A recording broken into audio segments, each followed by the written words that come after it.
Assalamualaikum warahmatullahi wabarakatuh. Baiklah, pada materi pertemuan kali ini saya akan menjelaskan tentang eksipien untuk sediaan padat. Jadi ini adalah lanjutan dari eksipien atau bahan tambahan untuk sediaan padat sebelumnya.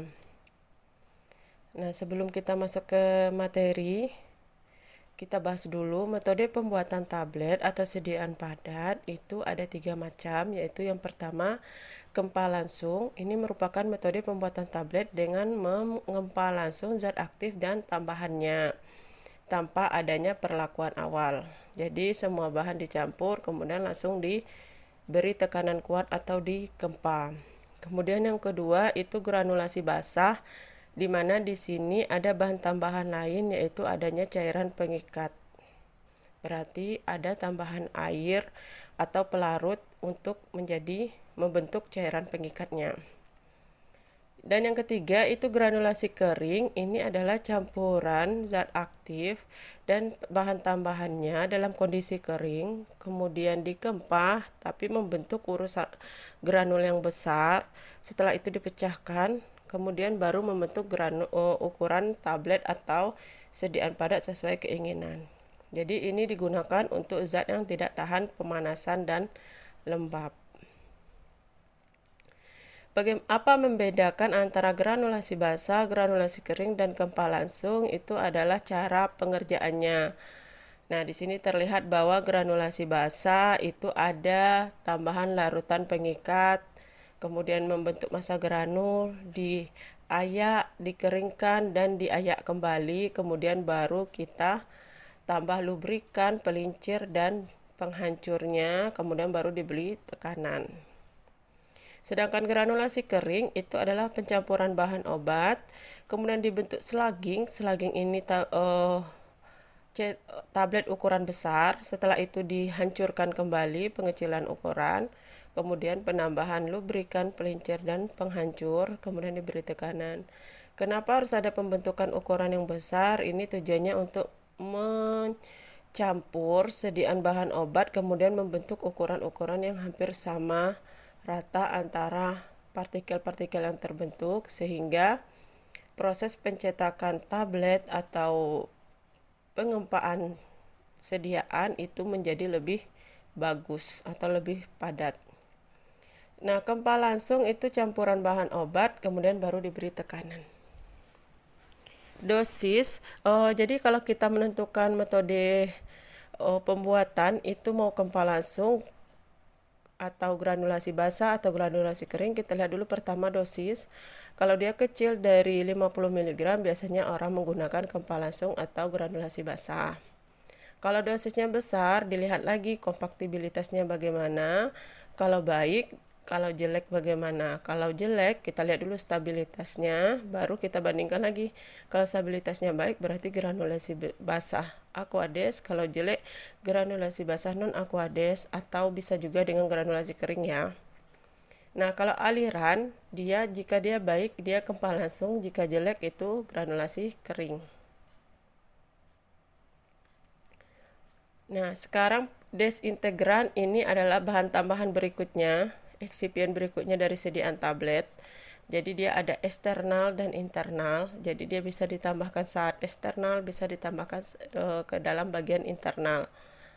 Jadi dia itu bisa juga dengan campuran. Kalau campuran konsentrasinya adalah 20-50%, yang sedangkan internalnya adalah 50-70%.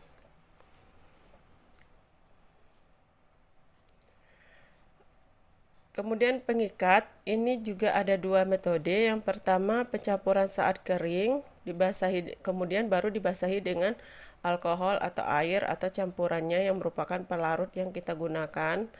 Atau kita gunakan buat dulu dia membentuk pelarut.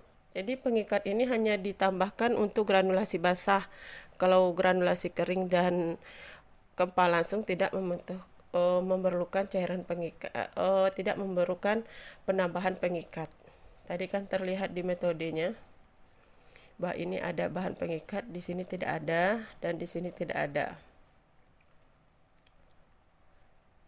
Jadi dia ada dua metode, yang pertama saat kering pencampurannya, yang kedua pencampuran saat basah. Jadi kita bentuk dia mucilago dulu atau cairan kental, kemudian baru kita tambahkan ke zat lain. Nah, kita lanjutkan masalah yang sering timbul dalam proses pembuatan tablet itu adalah dari alat, dari formula yang tidak benar, dan kombinasi keduanya. Kesalahan apa saja yang sering timbul? Yaitu yang pertama, itu adalah capping, picking, mottling, variasi bobot, variasi kekerasan, dan double impression. Jadi ini adalah masalah yang sering terjadi. Nanti apa itu capping itu akan dibahas ke bagian berikutnya. Capping itu adalah lepasnya salah satu bagian dari tablet. Jadi ada yang terpisah seperti ini bentuknya, seperti ini. Ada yang pecah, jadi tablet itu pecah dan memisah. Hal ini terjadi karena granulnya terlalu kering, finish atau serbuk halusnya terlalu banyak. Kemudian bentuk punch dan die yang bentuk punchnya yang tidak tepat, die-nya yang aus atau yang tidak bagus. Kemudian pengaturan pas bawahnya yang tidak tepat. Apa itu pas, apa itu die, itu bisa kita lihat di sini. Nah, ini. Jadi ini punch yang pemberi tekanan dan yang menampung tekanan, itu punch namanya. Yang die itu adalah tempat bagian ini. Nah, itu ya. Jadi, jelas ya, kalau bentuk pas yang tidak cocok atau die-nya yang haus atau bermasalah, itu akan mempengaruhi dalam pembuatan tablet. Kemudian picking atau sticking ini adalah adanya yang mengelupas pada bagian tablet.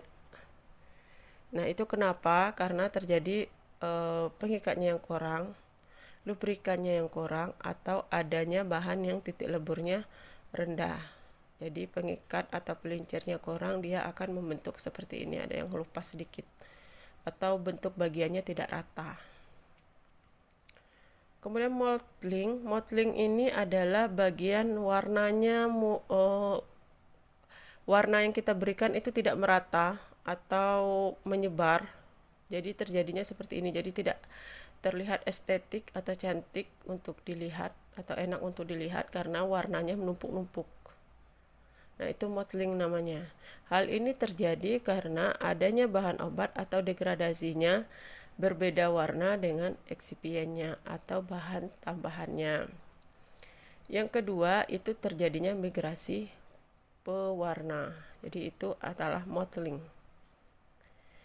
Sekarang variasi bobot dan variasi kekerasan ini kenapa penting? Karena berkaitan dengan pelepasan obat. Jadi ketika kita timbang bobotnya, bisa jadi itu akan berpengaruh pada variasi konsentrasi obat atau pelepasan obat.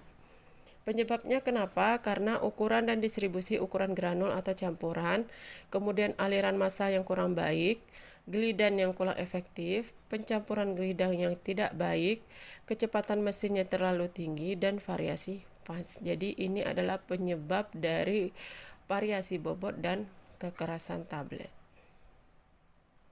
Nah, ini tadi bentuk ini salah satu bagian bentuk cetakan tablet saja ya, sebagiannya.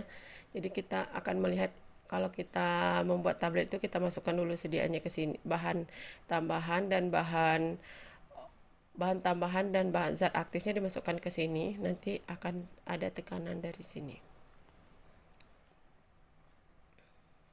Oke, terima kasih. Itulah penjelasan pertemuan kita kali ini.